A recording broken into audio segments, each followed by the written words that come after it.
Good evening, ma'am. Good evening, very good evening. Good evening, everyone. I, Jayam, on behalf of Honor of Women, welcomes you all to this conversation with Advocate Seema Kushwaha, ma'am. Ma'am is a renowned advocate, politician, and social activist.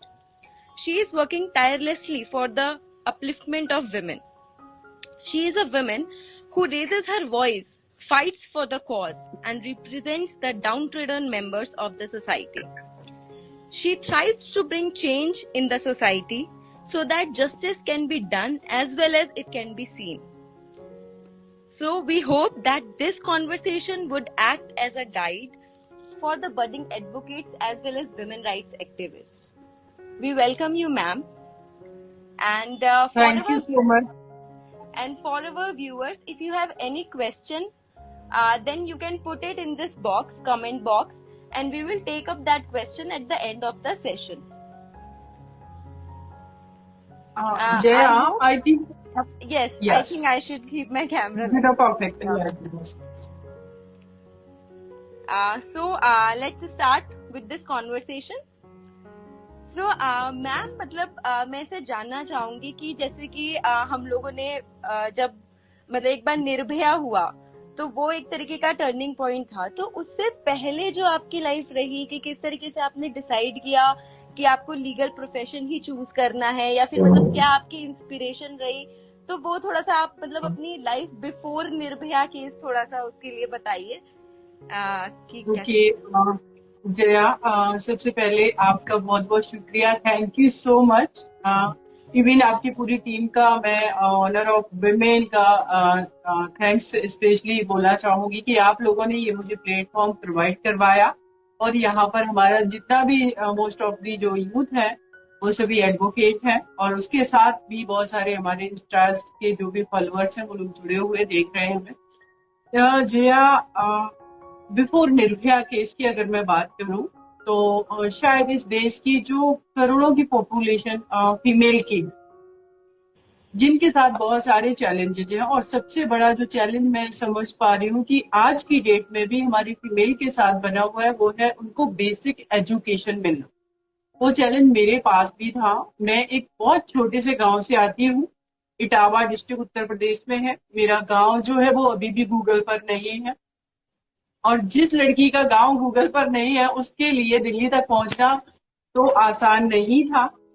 मेरे गांव में मुझसे पहले कोई भी लड़की 8th के बाद नहीं पढ़ी थी। पहली बार मुझे 8th के बाद 9th क्लास में एडमिशन लेने के लिए अपने घर के अंदर उस गांव में उस सोसाइटी में फाइट करनी थी कि मुझे 9th क्लास में एडमिशन लेना है।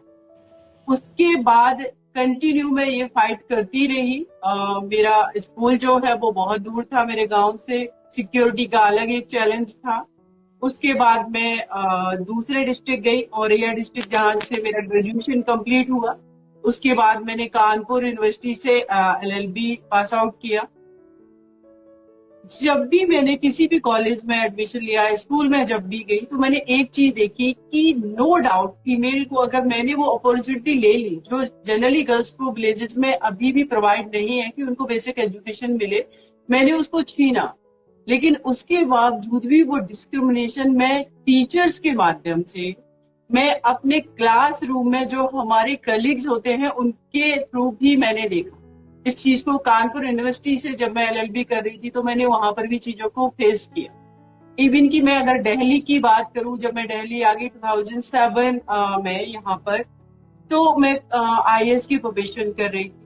मैंने देखा मोस्ट ऑफ दी जो कोचिंग है, कोचिंग इंस्टीट्यूट है, उसमें नंबर ऑफ गर्ल्स की अगर पॉपुलेशन है वो भी उनकी कम है। हार्डली आउट ऑफ 100% में 10% या 20% गर्ल्स है। जिसमें भी जिस बेटी को IAS ऑफिसर बनना है, जिसको एडवोकेट इंजीनियर बनना है, उस बेटी को भी हम अभी भी as a citizen, as a उसको इंडिविजुअल ह्यूमन बीइंग ट्रीट नहीं कर रहे, उसको एक जेंडर ट्रीट कर रहे हैं।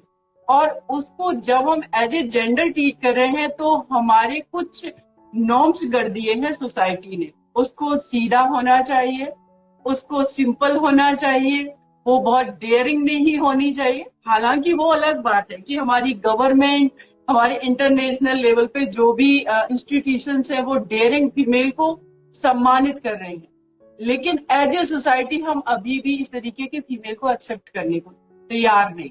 ये चीज मैंने कोचिंग इंस्टीट्यूट में भी फेस की, ड्यूरिंग निर्भया केस भी मैंने इन चीजों को फेस किया। जब मैं दिल्ली आई 2007 में, मैं यहाँ पर पहली बार जब मैंने दिल्ली में कदम रखा, मैं जुडिशरी का मेंस लिख रही थी, एडीपीओ का मेंस लिख रही थी, एक एपीओ का मेंस लिख रही थी।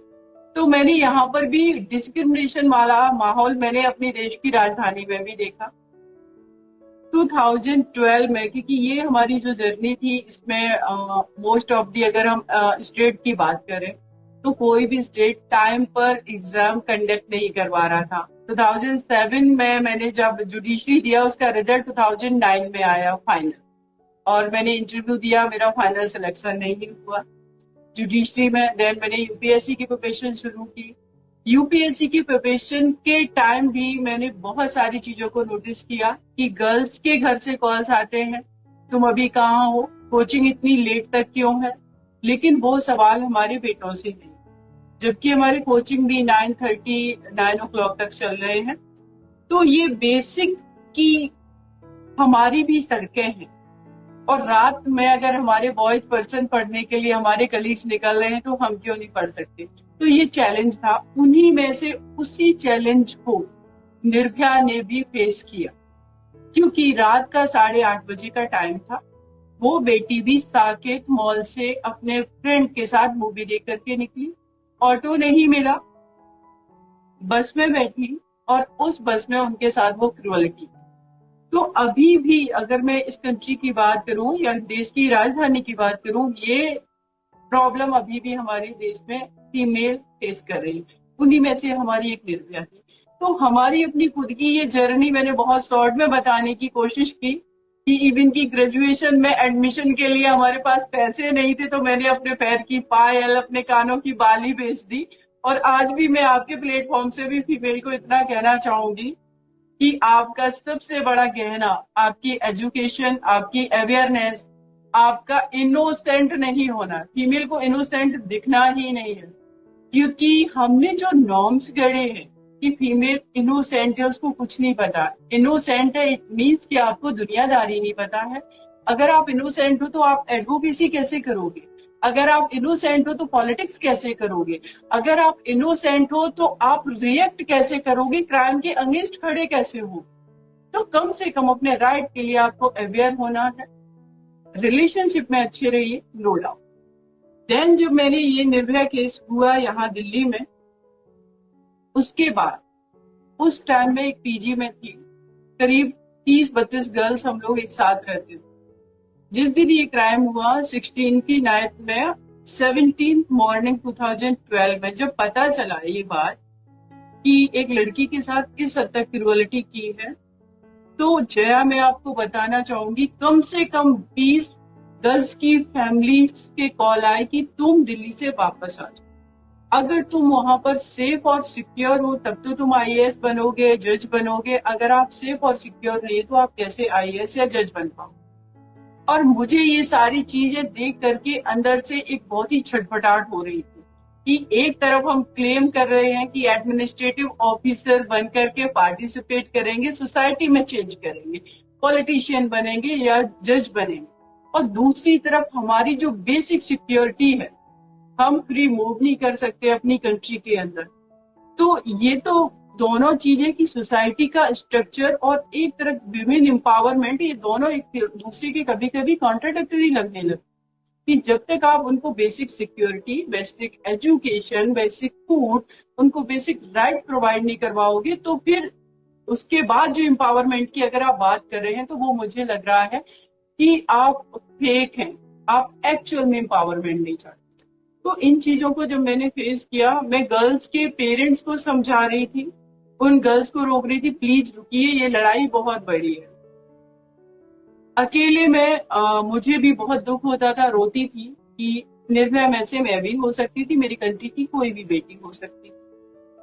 तो उस टाइम मैं निर्भया को नहीं जानती थी, लेकिन जब प्रोटेस्ट हो रहे थे तो मैं निरंतर जा रही थी पार्लियामेंट के पास, और प्रेसिडेंट हाउस, और शायद बहुत सारे न्यूज़पेपर वगैरह में ये पिक्चर्स हैं। उस टाइम से मैंने ये फाइट शुरू की, लेकिन मैं डिसाइड कर चुकी थी कि कुछ भी हो जाए, इन अपराधियों को मैं फांसी की सजा दिलवाऊंगी, क्योंकि जो क्रूरलिटी है वो एक्सेप्टेबल नहीं है।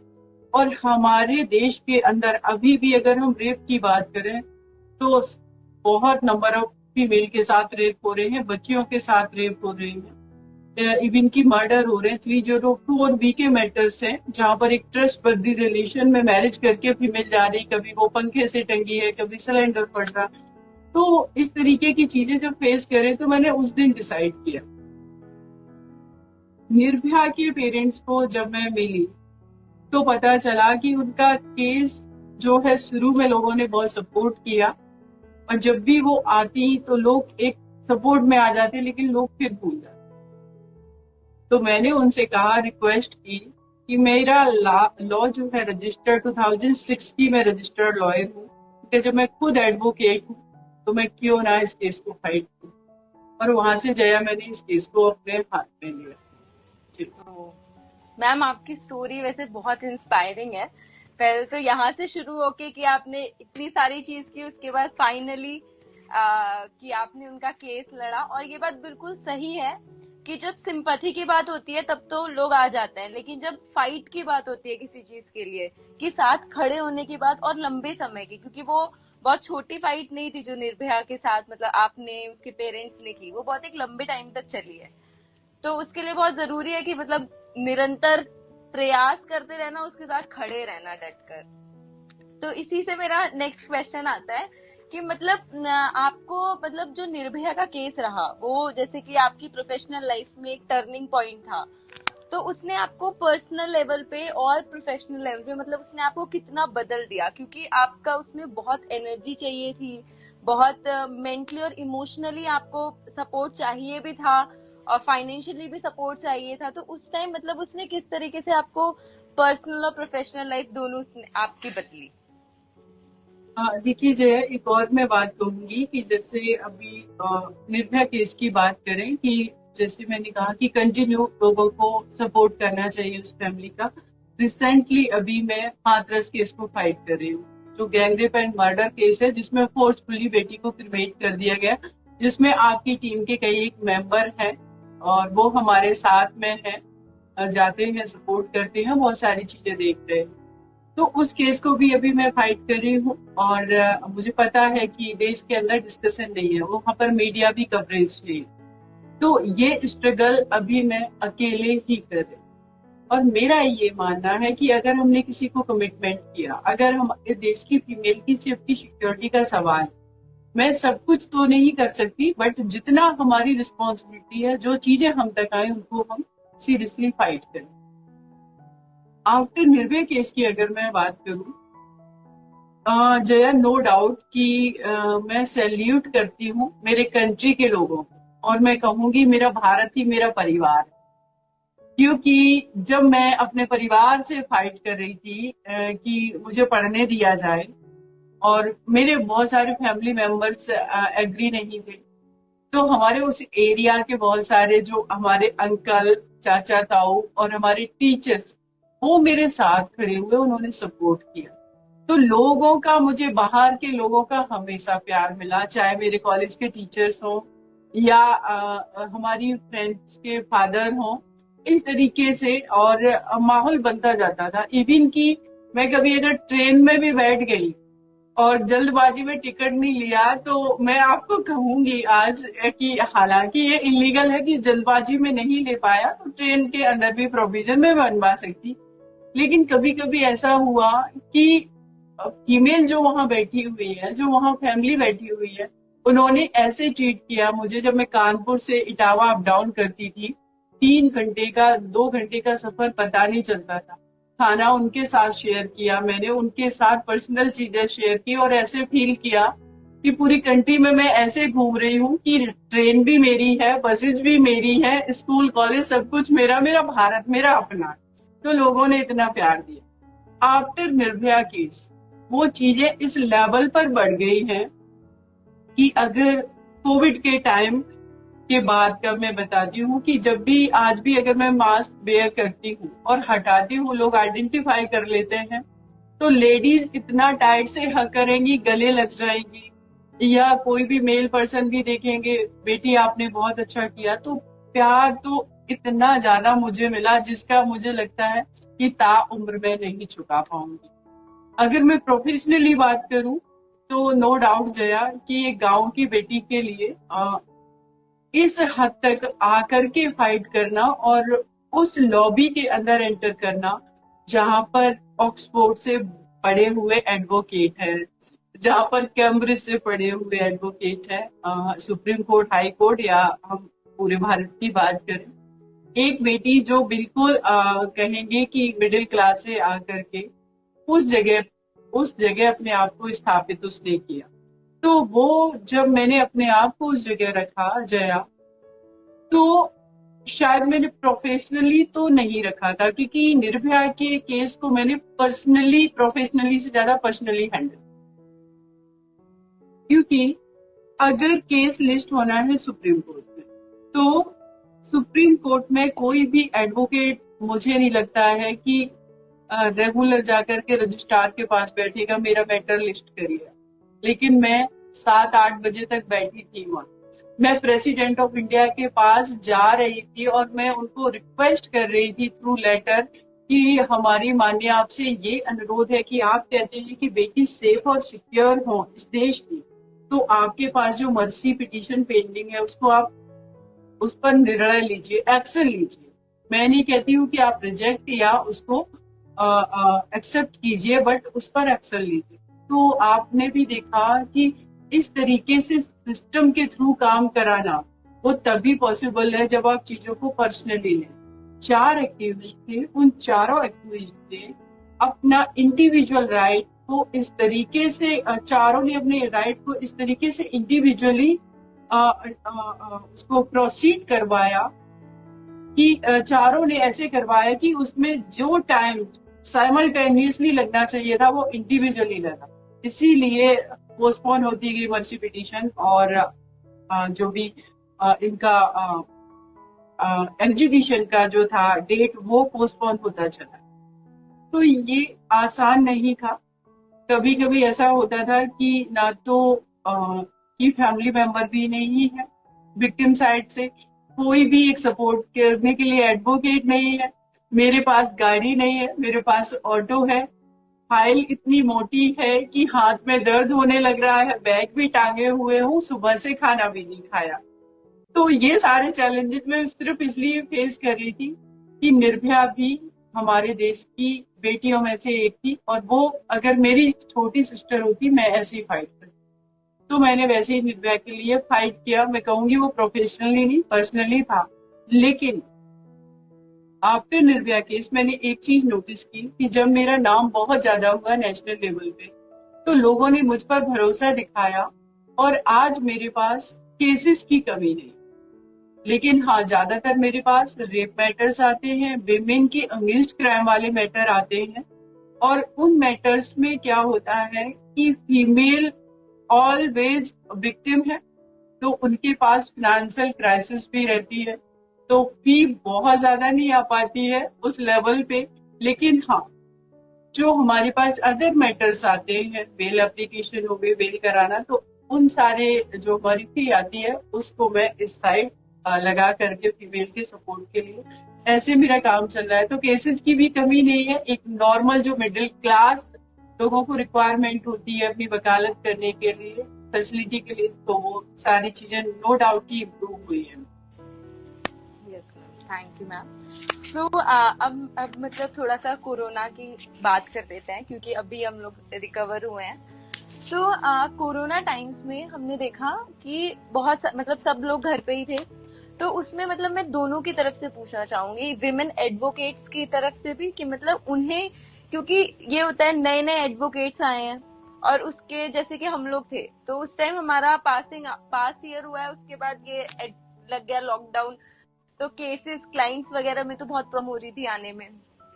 तो मतलब कुछ ऐसे इंसिडेंट्स अगर आपके साथ जो आपके जूनियर्स हो या किसी ने शेयर किए हो कि उन्हें एज एन एडवोकेट क्या क्या प्रॉब्लम हुई कोरोना में, और दूसरा जो विमेन थी, मतलब जो एडवोकेट्स नहीं थी लेकिन नॉर्मली जैसे कि जब घर पे रह रहे थे तो बहुत सारी न्यूज आई थी कि घर पे रह के भी उनका बहुत हरासमेंट हो रहा है, मेंटल हरासमेंट। जो वर्किंग वुमेन थी वो भी घर पे रह रही थी, उनका इमोशनल हरासमेंट, कि घर काम भी कर, ऑफिस का भी काम है, घर का भी काम है, तो और फिर ऊपर से सबकी फ्रस्ट्रेशन, जो मेल है उनकी ज्यादा फ्रस्ट्रेशन भी फीमेल्स पे ही निकल रही थी कि वो, तो उस तरीके से के जो अगर इंसिडेंट्स आपके साथ किसी ने शेयर किए हो या फिर आपके आसपास में। देखिए जया, मेरे पास नो डाउट कि बहुत सारे हमारे भी कलीग थे जिनका सोर्स ऑफ अर्निंग कुछ भी नहीं है, सिर्फ वकालत की, और जो स्ट्रगलिंग फेज में है, जिनके पास केसेस भी नहीं है, वो किसी सीनियर के साथ एसोसिएट है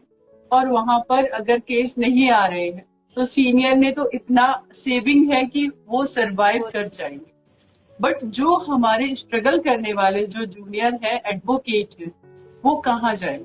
अगर वो घर वापस जाते हैं तो उनके लिए वो प्लेस नहीं है, क्योंकि एक बार अपने गांव से, अपने नेटिव प्लेस से निकलने के बाद कहीं ना कहीं सोसाइटी का स्ट्रक्चर है कि हमें प्रूव करना होता है कि हम सक्सेस हो गए, हम अपने आप को मेंटेन करने लायक हो गए। इवन की इस सोसाइटी में बहुत सारे ऐसे भी चैलेंजेस हैं कि पेरेंट्स भी अपने बच्चों को कहते हैं कि इतनी उम्र हो गई और आपने अभी तक कुछ नहीं किया। ये एक अलग तरीके से वैसे ही इस प्रोफेशन में भी लोग फेस कर रहे हैं। इवन की ये सिचुएशन आई कि बहुत सारे लोगों को अपने चैम्बर बंद करने पड़े, अपने ऑफिस बंद करने पड़े। बहुत सारे हमारे जो जूनियर हैं वो अपने गांव वापस चले गए, उनको अपने रूम छोड़ने पड़े जहां पर वो रह करके स्टडी कर रहे थे। तो बहुत सारे चैलेंजेस थे।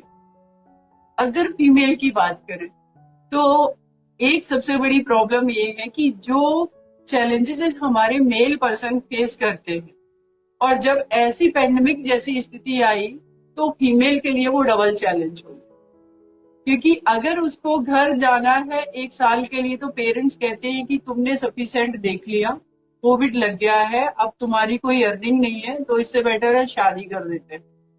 एक चीज।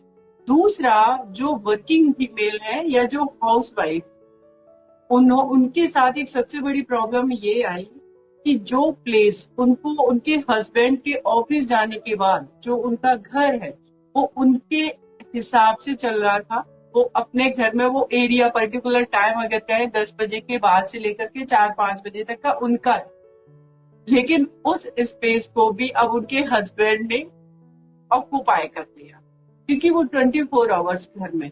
तो जब वो 24 आवर्स घर में है तो ऐसे सिचुएशन में क्या हो रहा है कि कॉन्फ्लिक्ट बढ़ना शुरू हुए, बहुत सारे डिस्प्यूट शुरू हुए, फीमेल को वो ऑर्डर कर रहे हैं, बहुत सारी चीजें फीमेल उस पर रिएक्ट कर रही है। तो डोमेस्टिक वायलेंस के केसेस भी बहुत सारे बढ़े इस टाइम पीरियड में, और बहुत लोगों के तो मैं कहूंगी कि डिवोर्स भी हुए, क्योंकि वो प्लेस जो था वो दोनों उसको एडजस्ट नहीं कर पाए। ये बहुत सारे चैलेंजेस फीमेल के सामने हैं।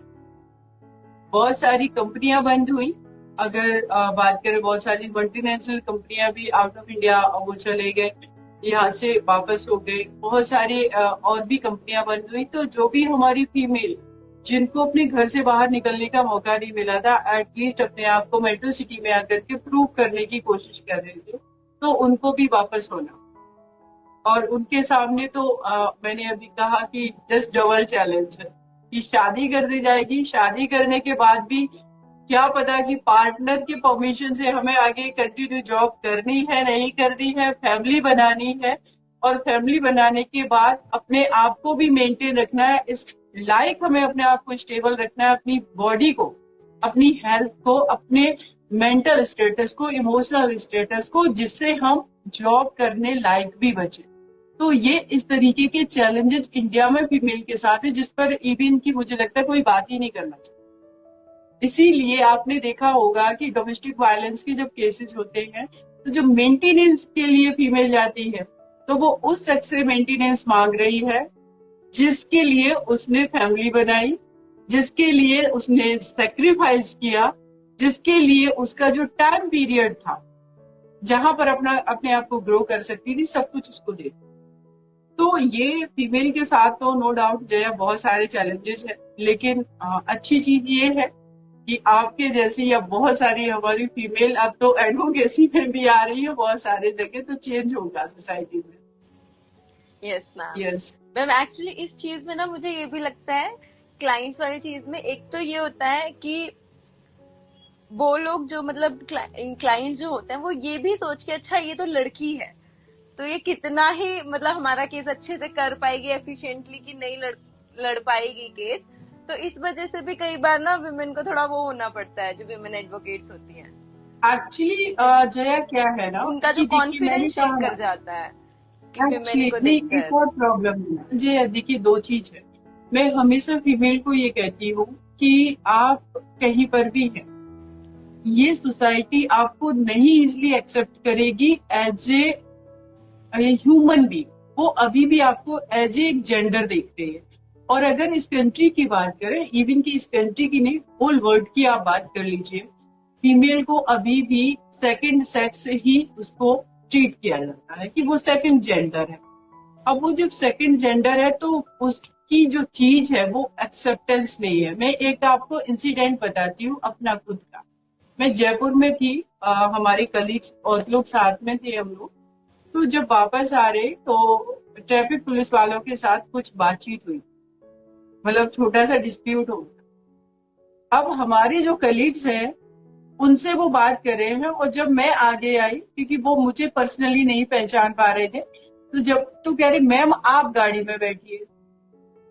अब तो मैंने देखो एक माइंडसेट देखा कि जो फीमेल चार लोगों को फांसी की सजा करवा रही है, जो फीमेल इस देश को भी प्रधानमंत्री जिसने दिया और जिनके डिसीजन ऐसे रहे कि देश ने प्राउड फील किया, डॉक्टर है, इंजीनियर है, या इवन की कोविड के टाइम भी किट बनाई जो कोरोना टेस्ट के लिए, वो एक फीमेल ने बनाई। हमारी कल्पना चावला अंतरिक्ष में पहुंची, सुनीता विलियम्स। लेकिन एज ए सोसाइटी अभी भी हम कहते हैं तुम्हारी बात को हम तब तक प्रायोरिटी नहीं देंगे जब तक तुम अपने आप को प्रूफ नहीं करोगे। राइट। तो ये माइंडसेट इस प्रोफेशन में भी रिफ्लेक्ट होता है। जब तक आप एज ए एडवोकेट अपने आप को बहुत प्रूफ नहीं कर देते हैं, या आप कोई खानदानी एडवोकेसी वाली फैमिली से नहीं आ रहे हैं, तब तक फीमेल के लिए तो और भी ज्यादा, इवन की हमारे जो मेल हमारे कलीग्स हैं उनके लिए भी चैलेंज है। एक चैलेंज ये है कि अगर आप खानदानी एडवोकेसी वाली फैमिली से नहीं आ रहे तो वो एक अलग चैलेंज है, और जब आप फीमेल हैं तो वो एक अलग और चैलेंज। तो नो डाउट इसमें ये चीजें आती हैं क्योंकि फीमेल को, वही मैंने कहा, इनोसेंट है, सीधी है, लड़ना नहीं चाहिए उसको, तो भाई मुकदमे लड़े जाते हैं, हमें चिल्लाना भी पड़ता है, हमें आर्गुमेंट करने पड़ते हैं, हमें भी वो मेडिकल रिपोर्ट डिस्कस करनी होती है, हमें भी रेप के मैटर्स में अगर कोई वहां से ऐसे क्वेश्चंस आ रहे हैं जिसमें आप सामने वाला डिफेंस लॉयर हमें खुद सेम करना चाह रहा है, तो हम क्या करते हैं उस सिचुएशन में? जब तक हम बोल्डली नहीं रिएक्ट करेंगे तब तक हम कैसे विक्टिम के फेवर में काम कर पाएंगे।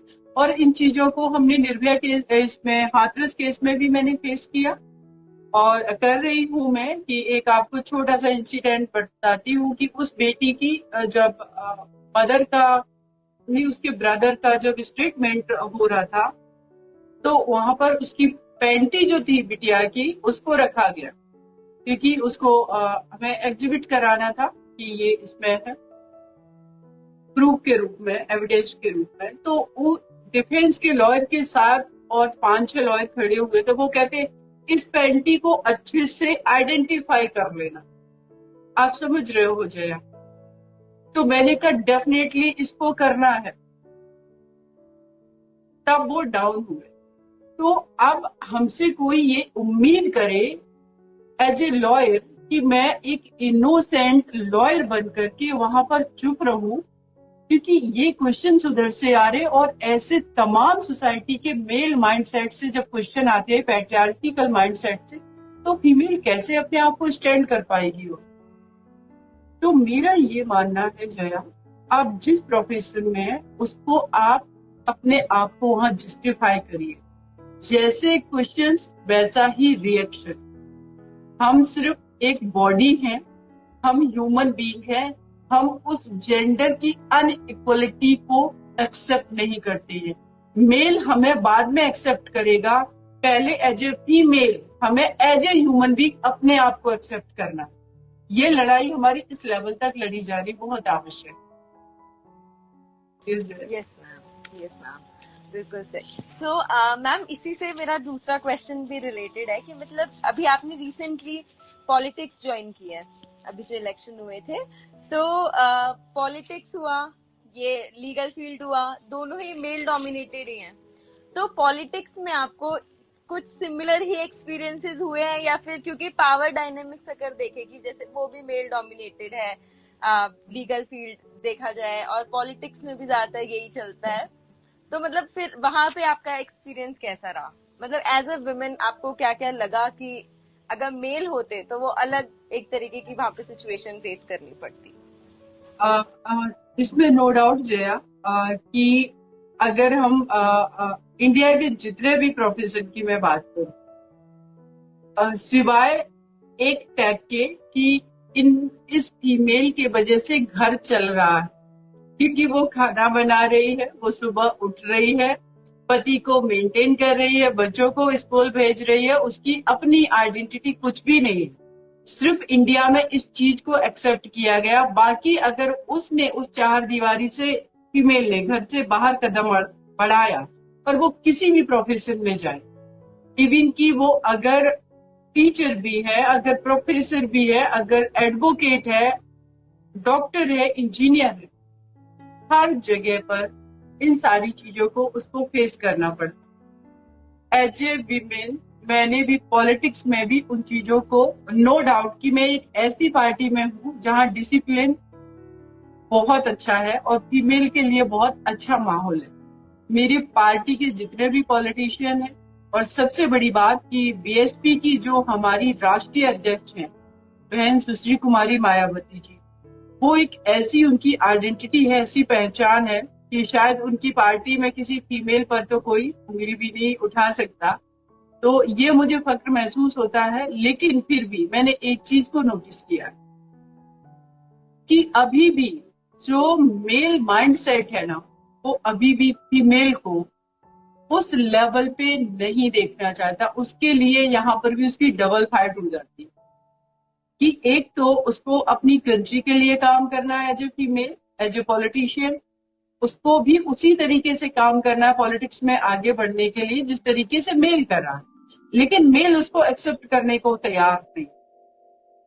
तो ये चैलेंजेस हर जगह उसको फेस करने पड़ते हैं। एडवोकेसी भी मैंने फेस किए हैं और करती भी हूँ, लेकिन मेरी थोड़ी सी आदत है कि मैं जिद्दी हूँ, और कभी कभी तो जस्टिस के साथ भी हमारे आर्गुमेंट्स हो जाते हैं। करना चाहिए, हम गलत कुछ नहीं कर रहे तो आर्गुमेंट करने में और फाइट करने में कुछ भी गलत नहीं है।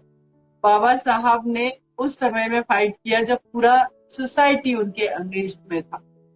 मानवर साहब कांसीराम जी ने ऐसे फाइट किया, और अगर हम माता सावित्रीबाई जी ने ऐसे फाइट किया। अगर हम वेस्ट बंगाल की बात करें तो ममता बनर्जी जी को देखिए, कितना डेयरिंग तरीके से वो, मतलब इंडिया की ज्यादातर हम फीमेल की अगर बात करें, वो किसी भी पार्टी की हो, वो कहीं पर भी हो, किसी भी पोजीशन पे हो, मैं उन हर फीमेल को सैल्यूट करती हूँ कि आप अपने वजह से हैं, किसी के वजह से नहीं। यस मैम, बिल्कुल। और पॉलिटिक्स में तो ऐसे क्वेश्चन भी आने लगते हैं जब कैंपेनिंग की बात हो, तो क्या इतने लोग इकट्ठे हो पाएंगे? कि वो लोग तो मतलब ऐसा होता है ना कि पैसा बहुत चलता है कि हाँ भाई पैसे देके भीड़ इकट्ठी कर सकते हैं, तो क्या जो विमेन है वो इतना कर पाएगी? क्या वो रात के इतने देर देर तक बैठी रहेगी? और फिर वो चीजें जो फ्रीबीज जो डिस्ट्रीब्यूट होती हैं, तो ऐसी भी कुछ चीजें इसमें आ जाती है पॉलिटिक्स की बात जब वो इलेक्शन के आसपास की बात होती है।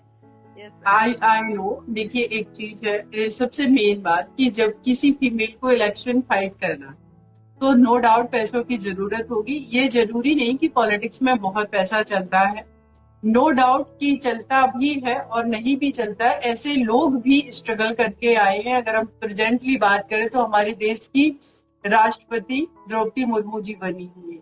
उनका उस टाइम का फोटो देखिए जब वो स्ट्रगल कर रही थी। तो कैसे भी करके उनका मैं एक इंटरव्यू देख रही थी जिसमें वो बता रही थी कि मैं तो सिर्फ इसलिए पढ़ना चाहती थी कि अपने परिवार को मेंटेन करूं, लेकिन धीरे धीरे धीरे धीरे स्ट्रगल करते हुए वो वहां तक पहुंची। मेरा एक और मानना है कि जो भी फीमेल है वो जब किसी भी फील्ड में उतर रही है तो ये मान लें कि उनके लिए रिलेशन की क्राइसिस होगी, उनके लिए पैसों की भी क्राइसिस होगी।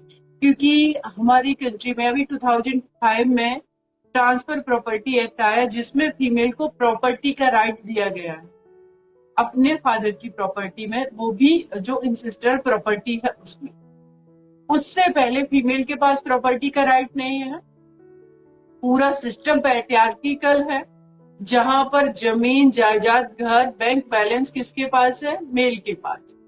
तो जिसके पास पावर है पैसे की, जिसके पास सोसाइटी के द्वारा बनाया हुआ स्ट्रक्चर है, डेफिनेटली वो फाइट करने में हमसे आगे रहेगा और वो विनर भी होगा। तो इसीलिए अभी मैंने देखा कि एक पार्टी का मैं नाम नहीं लूंगी, उसने बहुत सारी फीमेल को उतार दिया इलेक्शन में। उतार तो दिया आपने सिंबॉलिक रूप से, क्या उसके परिवार से भी उस फीमेल को 10-15 लाख भी रुपए मिले होंगे कि जाकर के कम से कम आप अपने बैनर भी छपवा लो और चुनाव प्रचार प्रसार कर लो? क्योंकि जमीन उसके पास नहीं है, बैंक बैलेंस उसके पास नहीं है, ड्यू टू सिक्योरिटी रीजन पढ़ने का उसको मौका नहीं मिला। स्कूल ड्रॉपिंग सबसे ज्यादा फीमेल का इस कंट्री में हुआ। कितनी हमारी फीमेल, अगर हम दिल्ली यूनिवर्सिटी की बात करें या जितनी भी यूनिवर्सिटी कितनी है, नंबर ऑफ फीमेल आप काउंट करा लीजिए और फिर उनकी प्रॉपर्टी का आप एक सर्वे करा लीजिए। जब उनके पास वो राइट नहीं है तो वो कैसे उस जगह पर टिकेंगी जहां पर नो डाउट कि बहुत कुछ पैसा नहीं है, लेकिन उतना तो मिनिमम उनको पैसा चाहिए उस इलेक्शन को फाइट करने के लिए, उस पॉलिटिक्स को करने के लिए। तो मुझे लगता है कि फीमेल को अपने रिलेशन की जो क्राइसिस है उसको भी फेस करना पड़ेगा। अपनी प्रॉपर्टी का हिस्सा लें अपने फादर की प्रॉपर्टी में। ये लीगल राइट जो आपको दिया गया है माध्यम से, कानून के माध्यम से उसका यूज करें। नो डाउट आपके ऐसा भी हो फादर बात करना बंद कर दे, नो डाउट आपको भाई आपके बुलाना बंद कर दे, तो ये चीजें आपको फेस करनी पड़ेंगी। तो एक ओवरऑल अगर आप पूरा स्ट्रक्चर देखेंगे जया, तो ये फाइट फीमेल की जो है वो बहुत बड़ी है, बहुत लंबी है, लेकिन इम्पॉसिबल नहीं है। एक टाइम ऐसा था कि माता सावित्री बाई जब पढ़ने के लिए निकलती थी तो कीचड़ फेंका जाता था, लेकिन उन्होंने ही जब इस देश का पहला विद्यालय बनवाया गर्ल्स के लिए, तो आज आप और हम डिस्कशन कर पा रहे हैं। जब इस लेवल तक पहुंचे तो उस लेवल तक भी पहुंचेंगे। Yes yes ma'am. तो मैम जैसे आपने मेंशन किया कि हाथरस गैंग रेप केस भी आप ही डील कर रहे हैं, तो अभी वो किस स्टेज पे चल रहा है वो केस? देखिए इसमें हाथरस वाला जो केस है, ये दो केस है इसमें। एक तो है जो मेन केस है जिसमें ट्रायल हो रहा है हाथरस डिस्ट्रिक्ट कोर्ट में, जिसमें 34 विटनेस हो चुके हैं और ऑलमोस्ट इसमें कुछ और डिफेंस के साइड से बचे हुए विटनेस वो होने, उसके बाद 2 से 3 महीने में इसमें जजमेंट प्रोनाउंस कर दिया जाएगा। दूसरा जो केस है वो है रात में जो उत्तर प्रदेश सरकार द्वारा फोर्सफुली बिटिया को क्रिमेट कर दिया गया था विदाउट फैमिली के कंसेंट के, वो लखनऊ हाई कोर्ट में चल रहा है, जिसमें नेक्स्ट डेट ऑफ हियरिंग है 26 जुलाई, जिसमें भी जजमेंट प्रोनाउंस होना है। तो उस केस को जो फोर्सफुली क्रिमेट किया गया है 3 पार्ट में कोर्ट ने डिवाइड किया है। फर्स्ट में परिवार को कंपनसेशन, सरकारी नौकरी एंड रिलोकेशन की बात है। दूसरा एसओपी बनाई जाएगी कि अगर ऐसी सिचुएशन क्रिएट होती है तो परिवार को कितना राइट है डेड बॉडी को रखने का और गवर्नमेंट के पास कितना राइट है। तो इसको हम एसओपी एक सरकार बनाई जा रही है उत्तर प्रदेश सरकार के द्वारा। तीसरा पार्ट है कि उसमें विदाउट कंसेंट के डीएम ने निर्णय लेकर के फोर्सफुली क्रिमेट करवाया, एसपी ने करवाया, किसने, तो उस पर ये 3 पार्ट में है। तो 26 को फर्स्ट पार्ट में जजमेंट आएगा और होपफुली कि मैं पूरी तरीके से उम्मीद करती हूँ कि परिवार के फेवर में ही आएगा जजमेंट। ये अभी करंट स्टेटस है Hathras case. Okay ma'am, thank you ma'am. So ma'am, जब आप इतने मतलब सेंसिटिव केसेस डील करते हैं, जैसे जिसमें आपको स्टेट के अगेंस्ट करना हो, क्योंकि स्टेट इसमें तो स्टेट ने किया है तो आप उसके, तो इसमें मतलब लेवल ऑफ थ्रेट क्या रहता है, या फिर मतलब आपको कभी डर लगता है कि आपकी लाइफ के लिए, क्योंकि इतने सारे एक्सीडेंट हो जाते हैं कि गाड़ी जा रही है पता ही नहीं चलता कि एक्सीडेंट वगैरह, तो उस टाइप का मतलब आपको थोड़ा सिक्योरिटी कंसर्न रहते हैं अपने लिए, अपने जय टीम एक के बात लिए? कहूंगी जय एक बात कहूंगी, रियली मुझे घर के अंदर बैठ करके और घर के अंदर लेटे हुए मरने से डर लगता है, लेकिन जब मैं बाहर काम के लिए निकलती हूँ तो डर नहीं लगता है। ये रियलिटी है, क्योंकि अगर हम काम करते हुए मेरी डेथ होती है, मुझे कुछ होता है, अगर सिक्योरिटी का इश्यू है, नो डाउट बना हुआ है, तो कम से कम मेरी आगे आने वाली जनरेशन, हमारी बेटियां इंस्पायर होंगी इस चीज से कि कोई नहीं, मैं अपना काम करते हुए अपने देश की बेटियों के लिए, अपने कंट्री के लिए कंट्रीब्यूट करते हुए मैं भी यहाँ से चली गई इस दुनिया से।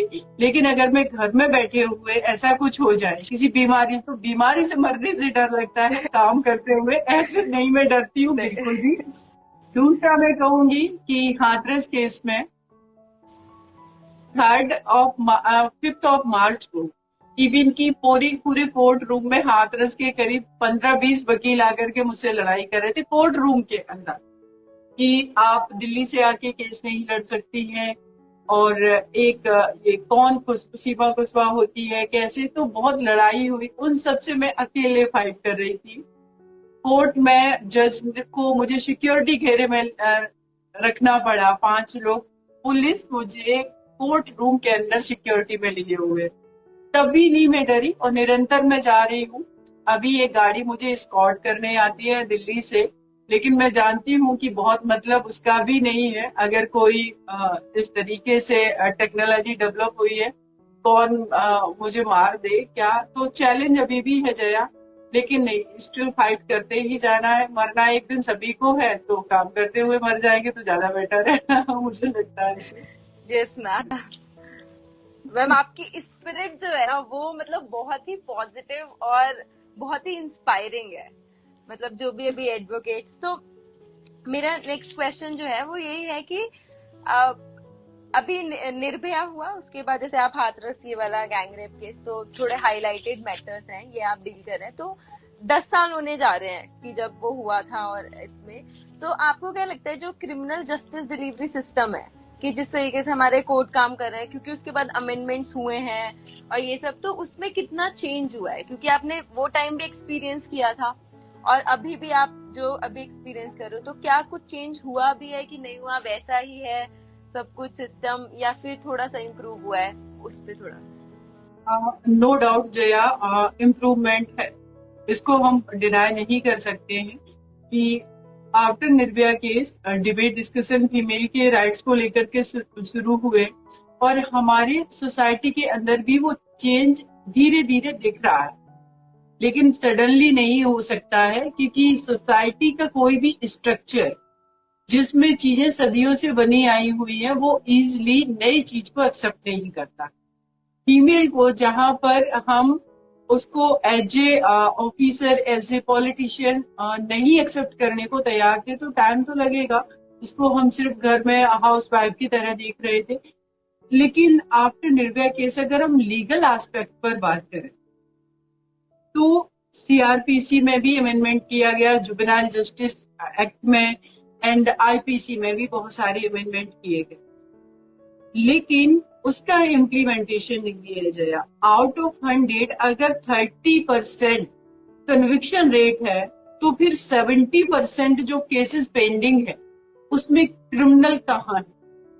या तो वो बेल पर बाहर है हमारी सोसाइटी के, और बाहर वो छूट करके ये मैसेज दे रहे हैं सोसाइटी को कि कानून हमारा कुछ नहीं बिगाड़ सकता, और एक नहीं, वो एक साथ में हजारों की संख्या में लोगों को मैसेज डिलीवर कर रहे हैं। इसीलिए वो डिटरेंस जो कानून का होना चाहिए जो लॉ के कन्विक्शन का इसका होना चाहिए केसेस में, जब कन्विक्शन हो रहा वो चीज नहीं रिफ्लेक्ट होती है। और इसके लिए पूरी तरीके से रिस्पॉन्सिबल कौन है? हमारा सिस्टम। कि आप एलिगेशन लगाते हैं कि जब भी एनसीआरबी का डेटा हम देख रहे हैं तो उसमें ये कि आउट ऑफ 100 में 30% जो है कन्विक्शन रेट, लेकिन ये 30% कन्विक्शन रेट है, ज्यादा क्यों नहीं बढ़ पाया? इसके पीछे कारण क्या है?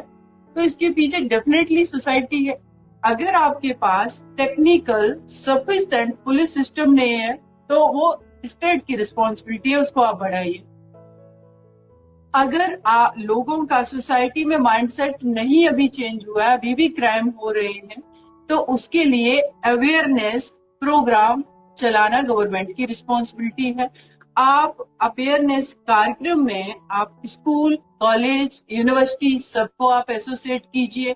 बहुत सारे एनजीओ हैं, इनको एसोसिएट कीजिए। तो ये सारे काम करना किसकी रिस्पॉन्सिबिलिटी है? अगर जजेस की संख्या कम है तो गवर्नमेंट उसको इंक्रीज करेगी। तो ये सारी चीजें जब हो जाएंगी तो अपने आप कन्विक्शन रेट बढ़ेगा और उसका पॉजिटिव रिस्पॉन्स सोसाइटी के अंदर दिखेगा। तो लोगों का एक तो डिटरेंट से वो क्राइम नहीं करेंगे, और दूसरा जब हमारी फीमेल को भी इक्वल अपॉर्चुनिटी मिलेगी वो बाहर निकलेंगी और अपने आप को प्रूव करेंगी।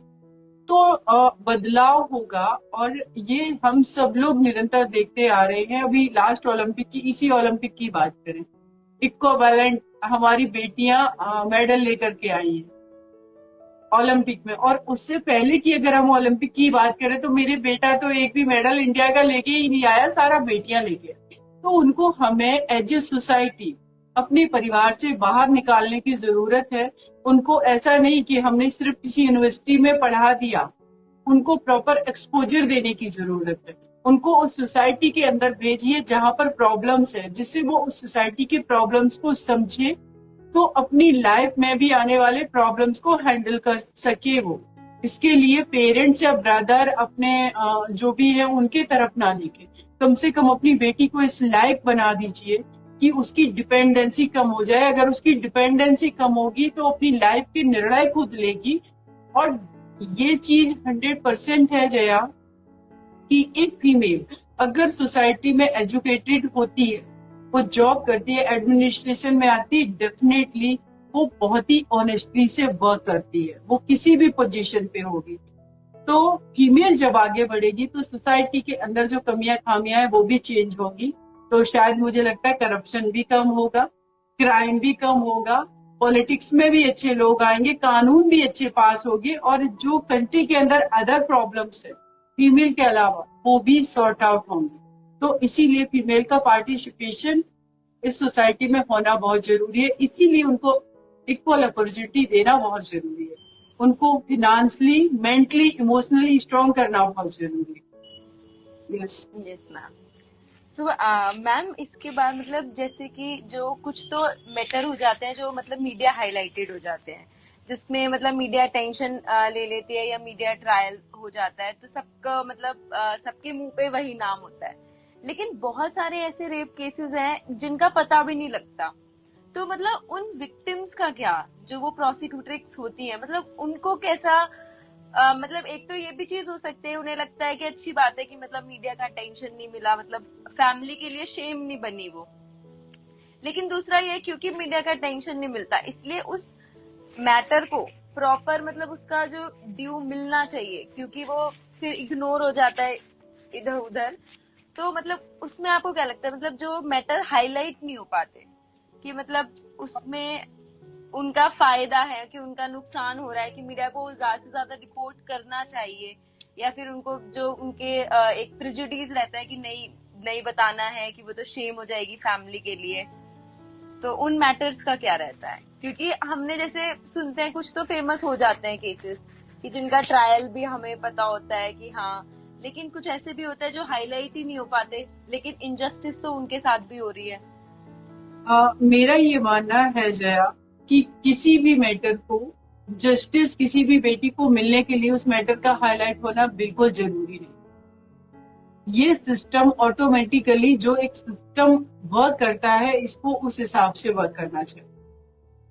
क्योंकि क्रिमिनल जस्टिस सिस्टम कहता है कि जस्टिस जो है हमारी, अगर प्रियम्बल है उसमें हम बात कर रहे हैं कि सभी को न्याय का अधिकार है, हमारे डायरेक्टिव प्रिंसिपल है, फंडामेंटल राइट है, या पूरा हमारे कॉन्स्टिट्यूशन का जो कॉन्सेप्ट है वो जस्टिस बेस्ड है। अब इसमें अगर कोई फीमेल का केस हाईलाइटेड नहीं है तो क्या वो जस्टिस डिजर्व नहीं करती? आर्टिकल 21 क्या कहता है? तो ये तो ऑटोमेटिकली कि कोई अगर रूरल एरिया में भी है थाना चौकी, वहां पर अगर कोई बेटी आती है और उसकी एफआईआर इजिली फाइल लॉन्च करनी चाहिए, और साथ ही साथ उसको तुरंत जो एक सिस्टम बना हुआ है कि उसको काउंसलिंग प्रोवाइड करवाई जाए, उसका मेडिकल प्रॉपर तरीके से हो, सारी चीजें हो, तो आप देखिए कितना बदलाव हो। लेकिन एक मुझे लगता है कि ट्रेंड सा बन गया है कि जो मैटर हाईलाइट हो जाएगा तो लोग उसको ही प्रेफरेंस देने लगते हैं, इसमें जस्टिस हो। लेकिन अदर मैटर जो है, जो बेटियां आवाज भी नहीं उठा पाती हैं, उनके साथ कोई नहीं होता है तो थक हार करके बैठ जाते हैं। या पुलिस सिस्टम का भी एक ऐसा ट्रेंड बन गया कि ये मैटर हाईलाइटेड है तो इस पर हमें फोकस करना, लेकिन यहाँ तक तो कोई नहीं पहुंचा, नेबर को नहीं पता है, रिलेटिव को नहीं पता है, तो फिर वो उसी नेग्लिजेंसी से काम करते हैं ये चीजें। लेकिन ऐसा भी है जया कि एक मैंने राजस्थान का केस देख रही थी कि एक बेटी के साथ क्राइम हुआ, उसके साथ रेप की घटना हुई, 5 साल की बच्ची थी, उसके परिवार ने उसका मुकदमा नहीं लड़ा, एक आयो ने वो मुकदमा लड़ा। जो इन्वेस्टिगेशन ऑफिसर था उसमें वो पैरोकार बना। तो ऐसे भी पुलिस ऑफिसर हैं। अभी मैंने एक उत्तर प्रदेश में देखा कि एक बेटी थी, शायद पुलिस डिपार्टमेंट में या आर्मी में उसका ब्रदर था जिसकी डेथ हो गई, तो पूरा पुलिस सिस्टम आकर के उनका भाई बन करके उसकी पूरी शादी। तो कहीं ना कहीं मोरलिटी भी एग्जिस्ट कर रही है, और वो मोरलिटी को भी हमें प्रमोट करना चाहिए। मीडिया कभी कभी ऐसा होता है कि इतना निगेटिव पक्ष दिखा देता है पुलिस का भी, जो एक्चुअल में अगर हम निर्भया केस की बात करें तो छाया शर्मा डीसीपी, उन्होंने अच्छा वर्क किया, तो डेफिनेटली उनको भी शायद मतलब मिला भी उतना, उनको रिस्पेक्ट मिला। लेकिन ऐसे बहुत सारे केसेस में हैं जो अच्छे से वर्क कर रहे हैं ऑफिसर, तो एटलीस्ट उनको हम पूरे सिस्टम को एक जैसा ना माने, लेकिन चेंज हर जगह जरूरी है। तो ऐसे पुलिस वालों को भी मैं सैल्यूट करती हूँ। एक मैं बात कर रही हूँ कि उत्तर प्रदेश में एक केस हुआ कानपुर में, संयुक्ता कुशवाहा नाम की बिटिया, उसको 10वीं मंजिल से रेप करके फेंक दिया गया।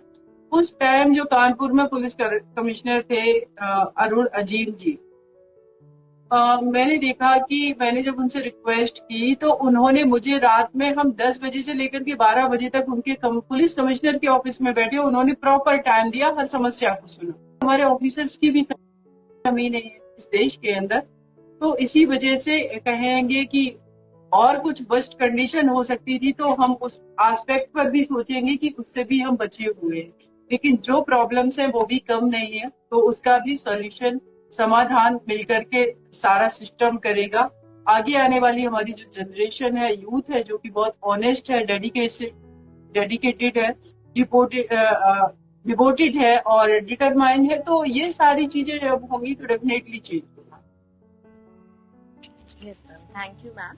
तो मैम, जैसे हमने देखा है कि बहुत बार एलिगेशन लगाए जाते हैं कि ये तो झूठा केस रेप का लगा दिया, झूठा केस सेक्सुअल असॉल्ट का लगा दिया, तो मतलब इन सब चीजों से मतलब आप कैसे डील करते हैं कि जब पता होता है कि हाँ ये जेन्युइन केस है, या फिर कई बार होता है कि हो सकता है वो फेक ही केस हो, कई बार ऐसा होता है कि मतलब हमें सुनने को मिलता है कि रेप केस इसलिए लगा दिया ताकि वो या तो उससे पैसे निकलवा सके या फिर उसके मतलब रिवेंज लेने के लिए कि उसके परिवार वालों से बदला लेना था तो उस पे केस लगा दिया।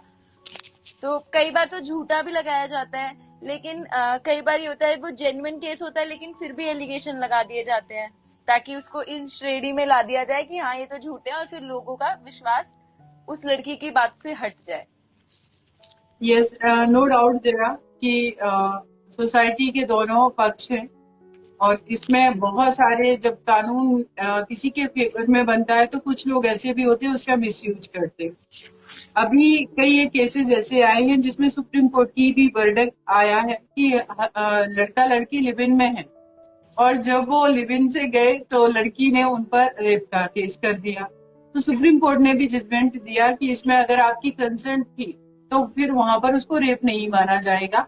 लेकिन इशू ये है कि प्राइमा फेसाई जब कोई लड़की ये कहती है जाकर के थाने में कि उसके साथ रेप हुआ और उसकी कंसेंट नहीं थी, कुछ प्रूफ देती है, तो वहां पर एफआईआर लॉन्च हो जाती है। तो इस पहलू पर भी एक डिस्कशन होना बहुत जरूरी है। इसके लिए भी एक स्ट्रिक्ट कानून और रिक्वायर्ड है। हालांकि इसमें सबसे बड़ा जो रोल आ जाता है वो इन्वेस्टिगेशन एजेंसियों का, आयोग का, पुलिस या और भी बहुत सारी एजेंसी है कि अगर वो फेयर इन्वेस्टिगेशन करती हैं तो डेफिनेटली जो जिसके ऊपर फॉल्स केस किया गया है वो उसका एक्विटल होगा और वो निकलेगा। इवन की एफआईआर भी क्वेश्चन के लिए उसके पास अधिकार है, ये भी है। दूसरा मैंने देखा कि जो भी पोक्सो एक्ट के मैटर आते हैं उसमें फॉल्स केस बहुत होते हैं।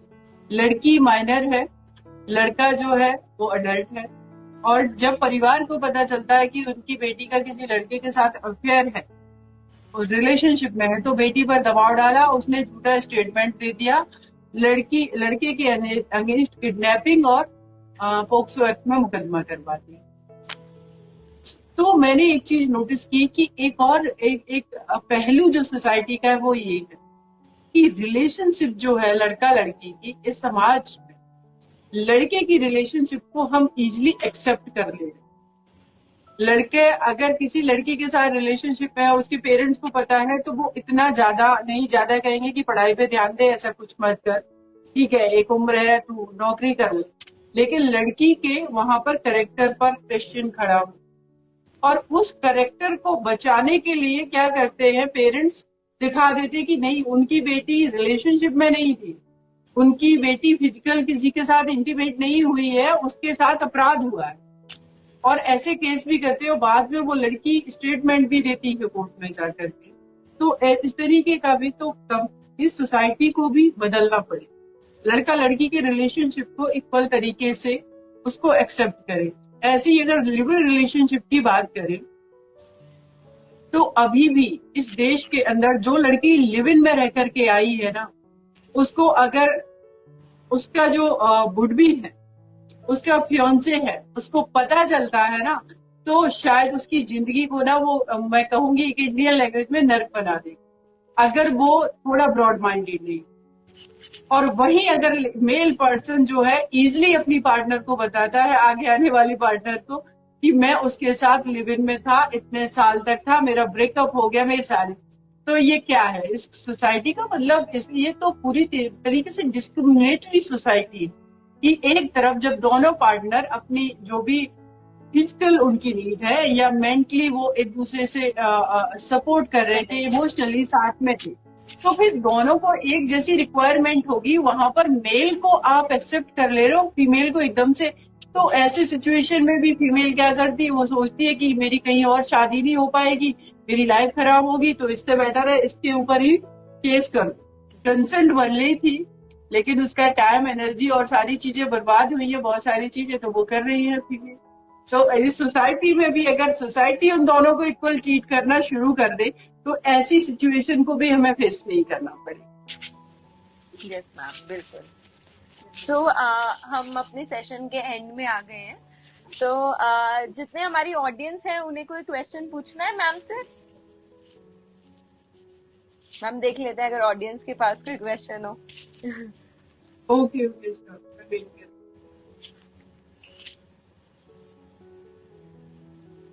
जो भी हमारे व्यूअर्स हैं उन्हें कोई मैम से क्वेश्चन करना है तो वो इस कमेंट बॉक्स में लिख दीजिए अपना क्वेश्चन।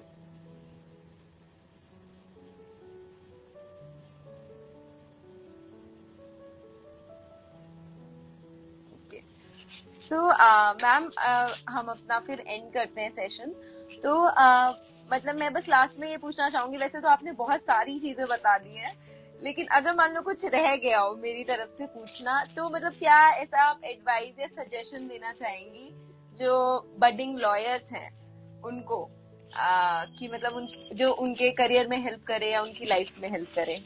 वैसे आपने बहुत मेरे हिसाब से बता दिया है। जया, किसी का क्वेश्चन है पीसीएस जे को लेकर के, एक बार आप देखिए जरा।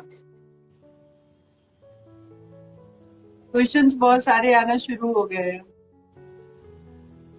मैम वो शायद आपकी स्क्रीन पे शो कर रहे हैं, क्योंकि मेरी वो पर्सनली आपको सेंड कर दे रहे हैं क्या क्वेश्चन सब।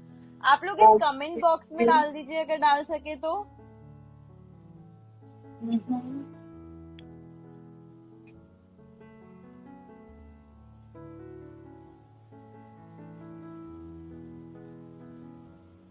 ओ, बहुत लोग अप्रिशिएट कर रहे हैं, उसके लिए आप यस। सभी का बहुत बहुत शुक्रिया। ओके, बहुत सारे लोग ज्वाइन करना चाहते हैं मुझे।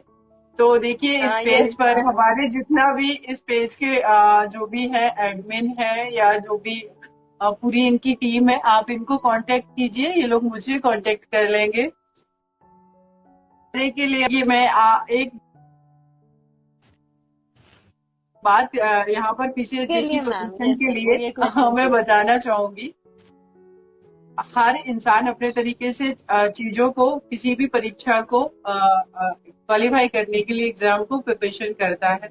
लेकिन आप किसी कोचिंग इंस्टीट्यूट की हेल्प लेंगे, अच्छे आपको अगर मेंटर मिल जाएंगे, और आपने लॉ की स्टडी प्रॉपर तरीके से की है, जो उसका सिलेबस है वो अगर आपने ड्यूरिंग लॉ भी अच्छे से स्टडी कर रहे हैं, और लास्ट 10 ईयर के जो क्वेश्चंस पेपर हैं उनको आप डेली कहीं ना कहीं उनके आंसर ढूंढ रहे हैं और उनकी प्रैक्टिस कर रहे हैं, और साथ में ही आप जो भी करंट अफेयर्स है, बहुत सारे स्टेट के एग्जाम में करंट अफेयर्स भी पूछा जा रहा है, जीएस के पेपर भी होते हैं, तो इन सारी चीजों को अगर कंबाइन करके पढ़ेंगे, हालांकि इतना शॉर्ट टाइम में मैं नहीं बता सकती हूँ, लेकिन ये सारी चीजें आप करेंगे तो आपको हेल्प मिलेगी। और कोई कोचिंग इंस्टीट्यूट का जो अच्छा कोचिंग इंस्टीट्यूट हो, उसकी आप हेल्प लेंगे तो, और मार्केट में मटेरियल भी बहुत अवेलेबल है, बहुत सारा जो है यूट्यूब पर क्लासेस पड़ी हुई है पीसीएसजे की भी, तो आप हर जगह से हेल्प ले सकते हैं। आज के समय में मुझे लगता है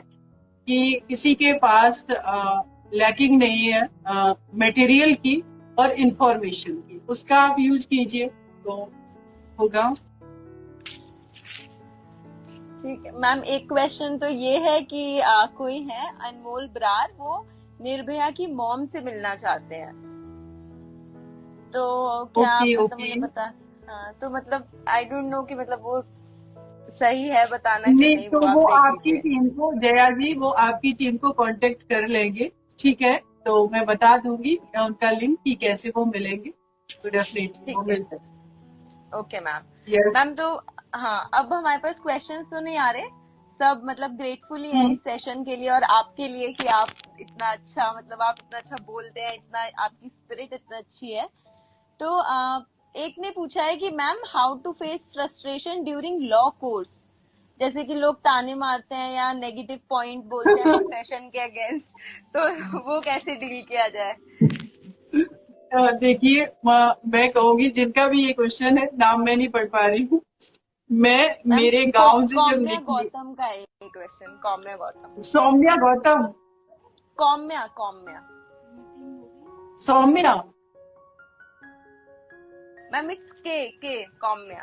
ओके ओके सौम्या। देखिए, एक चीज है सौम्या, इसको ना बहुत ही आप ना लाइटली लीजिए इन चीजों को, इस तरीके के आने वाले क्वेश्चंस को, क्योंकि आपको प्रूव करना है। जब मैं अपना एग्जांपल देती हूँ, मैं जिस गांव से हूँ, उस गांव से, उस एरिया से किसी ने भी कभी वकालत ही नहीं की। मेरे लिए कितने क्वेश्चंस आए होंगे, और जब मैंने ग्रेजुएशन कंप्लीट किया तो मेरे बहुत सारे कलीग्स, मैं पीएचडी करूंगा, मैं पीसीएस की तैयारी करूंगा, मैं आईएएस की तैयारी करूंगा, मैंने कहा मैं लॉ करूंगी। अरे भाई, लॉ कौन करता है, क्या है वकालत में, कुछ नहीं। मुझे करना था क्योंकि मुझे पता है, मुझे खुद को पता होता कि मुझे कैसे करना है, मुझे चीजों को कैसे टैकल करना है, अपने प्रोफेशन को हम कितना ऑनेस्टली इसमें वर्क करेंगे, कैसे हमें वर्क करना है, ये हमारे अलावा कोई नहीं जानता है। तो कौम्या, आने दीजिए क्वेश्चन ऑफ फ्रस्ट्रेशन, तो बिल्कुल भी नहीं लाना है। ये खुला आसमान, खुली दुनिया, इंस्टीट्यूशन, सब कुछ आपका है, पूरा नेचर आपका है, आपको पढ़ने का मौका मिला है, ये प्रोफेशन में आकर के अपने आप को प्रूव करिए। इन सारे क्वेश्चंस को आप भूल जाइए, उनको हंस करके डाल दीजिए।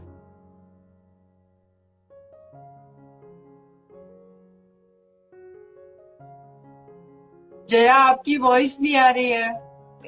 Yes ma'am. मैम अब आ रही है? हाँ। यस तो यस। मैम एक नीलिमा है, तो वो है कि मतलब लॉ प्रैक्टिस के दौरान जो फ्रस्ट्रेशन है उसे कैसे डील किया जाए। अरे भाई, अगर आपके लॉ प्रैक्टिस के दौरान जो फ्रस्ट्रेशन होगा तो आप अपने क्लाइंट के साथ जस्टिस कैसे करवा पाएंगे? तो सबसे पहले अपना सच बात है, फ्रस्ट्रेशन दूर कीजिए। दूर करिए। नो डाउट, एक बहुत सारे चैलेंजेस होते हैं, हर किसी की लाइफ में है। और आज का तो जो एरा है, मुझे लग रहा है जो दौर है, ऐसा चल रहा है कि हर किसी के पास कुछ ना कुछ होने के बावजूद भी फ्रस्ट्रेट घूम रहा है। इसमें कोई भी हो सकता है। आज की डेट में हमारे छोटे छोटे बच्चे फ्रस्ट्रेट घूम रहे हैं, बहुत सारे कारण हैं। तो इन चीजों को साइड रखिए, अपने प्रोफेशन में फोकस कीजिए। और during, no doubt, as a female बहुत सारी चीजें फेस करनी पड़ती है, लेकिन उसके जो है सॉल्यूशन भी हमारे ही पास है। कोई और उसका समाधान नहीं कर सकता है। तो इस तरीके से चीजों को टैकल कीजिए। Thank you ma'am.